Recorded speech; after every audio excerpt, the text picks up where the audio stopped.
Hi, I'm Roland, an international student from Ivory Coast. This is my first time in the UK, and during my first semester here, I've struggled with feelings of depression.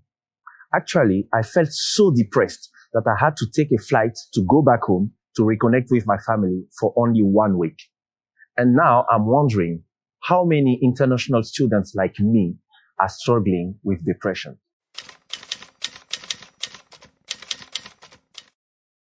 There were more than 600,000 international students in the UK in 2022. According to Student Mind, half of them have reported struggling with depression.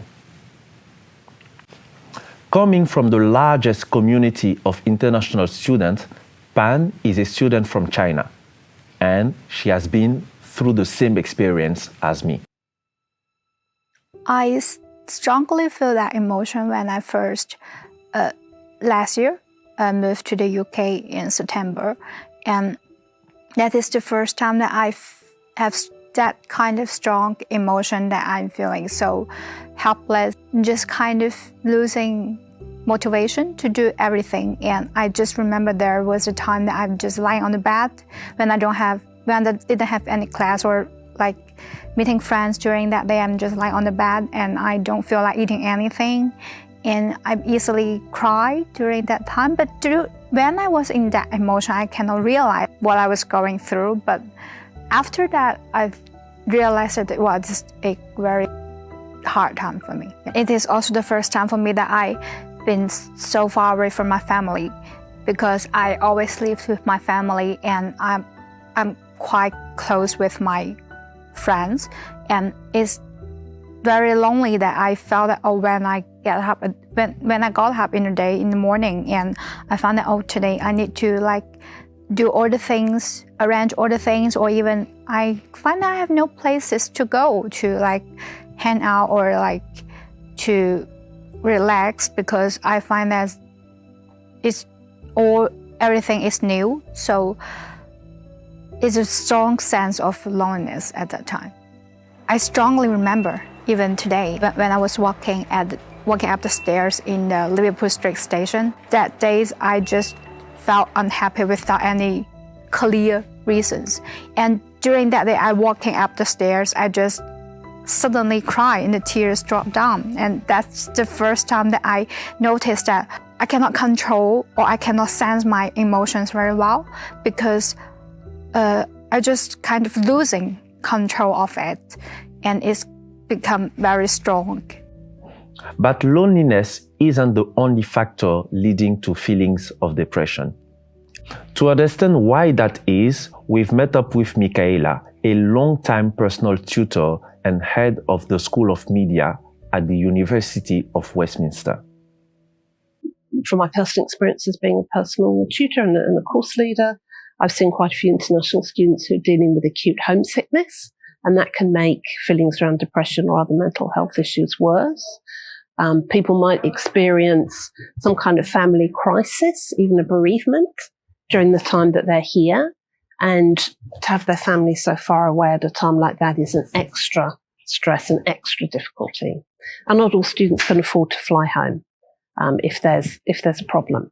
So there are those sort of factors about being far from home, I think, that can be a particular problem for international students. And then I think navigating cultural differences in the UK can pose different challenges for different students. I think those are some of the factors that are at play. Some students, like Zima from Malaysia, have been courageous enough to ask for help, but they have encountered some difficulties. So when I attempted to reach out to GP and the support system in the uni, I actually did that at the same time, because I know how much time it will take, and it's kind of like a gamble, which I find it very frustrating, because even for the general healthcare, it took me a while for me to get registered.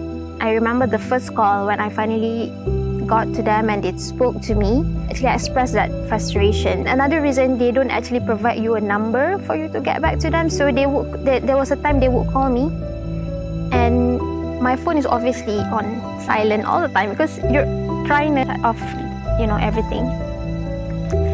And when they called you twice and they couldn't get it for a few times, they will just make you reapply for the whole process again. And you can never call them back because there wasn't a number that you can reach out to them. So that's another barrier that I couldn't understand. I had 2 different doctors talking to me at the beginning. So the first one, when he spoke to me, I wouldn't say he was trying to dismiss my feelings, but the moment you say, I just moved to London, I came from Malaysia and all that, they kind of like, this happened a lot. Like all the incident students are feeling this way, you are having an adjustment problem, There are help available out there, but it's not accessible easily, and if you, I don't know if you guys know, like if you guys see usually the mental health care or even on GP app, they will say if you're feeling suicidal or you just feel, you might harm yourself, you should call, there's like an emergency number, which is, I don't think it helps people because I'm not suicidal. I just need, a proper outlet to figure out like what I'm feeling. Unlike her, 62% of the students struggling with depression haven't considered asking for help. So stigma is definitely a barrier for all students to disclose mental health issues, including depression. That's not an easy thing to admit to, particularly not to somebody who you may have only just met for the first time and in an academic setting. Students may feel that to disclose mental health issues or depression may be seen as a weakness. So there's a lot of stigma around mental health issues in general, and we know that can be a barrier.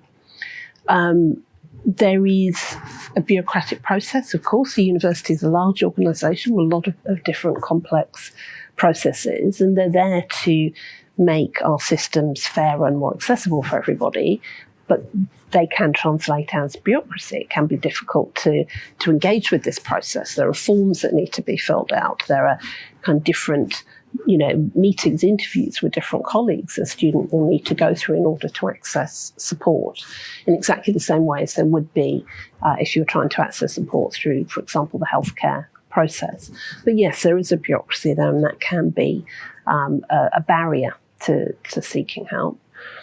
I think also there are sometimes some issues about who to reach out to. So some students have an excellent rapport with their personal tutor, and that's fantastic. But some students may not feel that the personal tutor is someone that they're necessarily comfortable confiding in, disclosing these very personal issues to. And I think in that case, it's really useful for students to remember that while their personal tutor is allocated to them to help deal with issues, they're not the only academic who they can approach. So students can talk to any member of the academic team if they need support. What I would encourage students to bear in mind is that we really do care, and there are a lot of colleagues at the university whose role is to support students. We acknowledge that a lot of students are dealing with very difficult issues. We know what those issues are like. There's no stigma attached within the university. If somebody has a mental health issue or another problem that they're dealing with, we're here to help. And we know that's our role, and we do it to the best of our ability. So what I would say is, don't be ashamed if you need help. There's no need to feel shame or stigma. And don't be silent. Reach out, because there is support there and we can help you access it. And what I'd really want students to know is that if they don't feel comfortable confiding in their course lead or their personal tutor, find another colleague that they do feel comfortable confiding in. And it doesn't matter who that colleague is. If there's somebody that they feel they can trust, tell them that, that they're struggling, and,